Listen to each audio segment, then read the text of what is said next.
My bad. Hey everyone, sorry about that. I've been kind of MIA for the last 2.5 years or so. um, but yeah, we're halfway through the coronavirus pandemic, so it's maybe even more. I don't know. It's already end of July. Probably time to make more videos, right?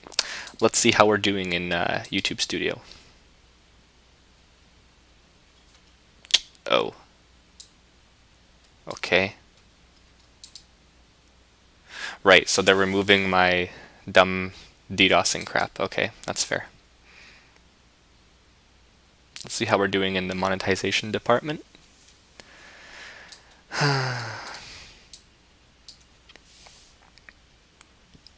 Wow. Feels bad.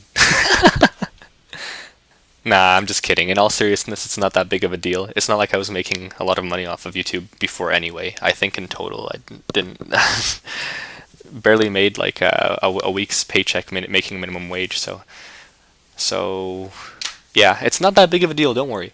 Um, the one thing that I did want to say though is that for the past, I think for the past 3 or 4 years actually, YouTube has been increasingly making business decisions and practices that I would view as toxic, and I don't think that I'm comfortable making posting videos on here anymore or supporting this platform in any way. Obviously the demonetizations for videos which will have profanity in it or whatever, and then they leave some videos monetized and others not, just based on weird arbitrary guidelines. It doesn't really make any sense. Well, the guidelines make sense, but the way they're enforced is very arbitrary. You see ads on here way worse than I have like some waifu manager stuff. You see some crazy ads on here if you don't have the ad block, so you better get this while you can. Um, Another good example is YouTube Rewind. Like, if you just think about it, look at how cringy this is. This is a bunch of corporate propaganda here. I mean, you can tell in the like dislike ratio. Join the squad. Dislike this piece of garbage. But this is the most cringy. This is the most cringy form of corporatism you can actually see. They don't include any of the actual content creators. I mean, sure, some of these people are great people, but they don't actually include any of the main content creators or any of the beef that happened in 2018. What happened to Uganda Knuckles, right? Like the memes. But not even that. What happened to PewDiePie? What happened to T Series versus PewDiePie? The lasagna memes. Like all of that.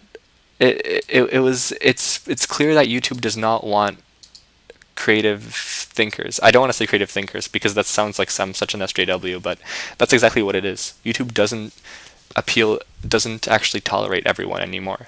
They want everyone to be this like PC SJW kind of thing, and I'm just not interested in supporting this kind of platform. So if you still will want to follow me, I suggest heading over to library.tv. I'll have links in the description box below where you can, with a link to here and a link to my channel. Over here, you can also get your daily dose of memes, but you can also look up some fairly interesting coding stuff as well, like a C++ programming tutorial, which I still have to finish. Just trust me, guys, it's actually coming. And I will be posting one video over here on YouTube. Regarding the tutorial, and then after that everything is moving over to Library TV because I have no motivation to post for YouTube anymore. The money really isn't an issue because I'm doing these videos for fun anyway. I'm not making anything, but it's just the business practices that YouTube does is just not. I'm not comfortable supporting it, so yeah, head over here. It's fully decentralized, so there's no way that it will ever become like YouTube. Because YouTube at the beginning was pretty good until Google took it over, and then it was good for another 3 years until, or well, actually no, I think Google took it over fairly early, but it was good until about 2015. That's, I think, when it all started going downhill for YouTube with their weird, arbitrary forms of authoritarianism. um, yeah.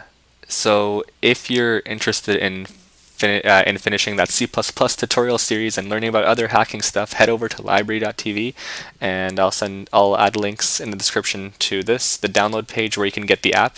Once you do get the app and you register, you can actually make money off of it without actually creating any content. They pay you in their own form of cryptocurrency, which is called library coins. So that's pretty cool. Being a viewer and just commenting on videos, watching videos, you get money, and if you're a content creator, you get money. So it's the main benefit is it's truly truly decentralized. So there's no way that it will become evil like YouTube has. So yeah, head on over here. I'll be doing a lot of cool. I have a lot of cool stuff, in the workings right now. That's to say, I don't want to make any promises because I have broken promises in the past, but some cool stuff regarding generic programming. I eventually want to do like a web app tutorial as well, because I feel like that's like a very hot, trendy topic as well. But also in general, just other proper software development practices. And I also wanted to talk a little bit about various operating systems out there as well. Like I also have some good stuff planned for Linux and some hardware tutorials as well, like Arduino and stuff. So yeah, stay tuned. There's a lot of stuff coming along. I will try to focus on finishing the C++ tutorial first as my main priority, and then we'll move on to the web app stuff, Linux stuff, and the hardware embedded programming. So lots to come, lots of fun. Head over to library.tv and feel free to get the app. You just click here. It should pop up. If it doesn't pop up, then I'll also add this link in the description. Then you can choose to download it for Windows or any other platform.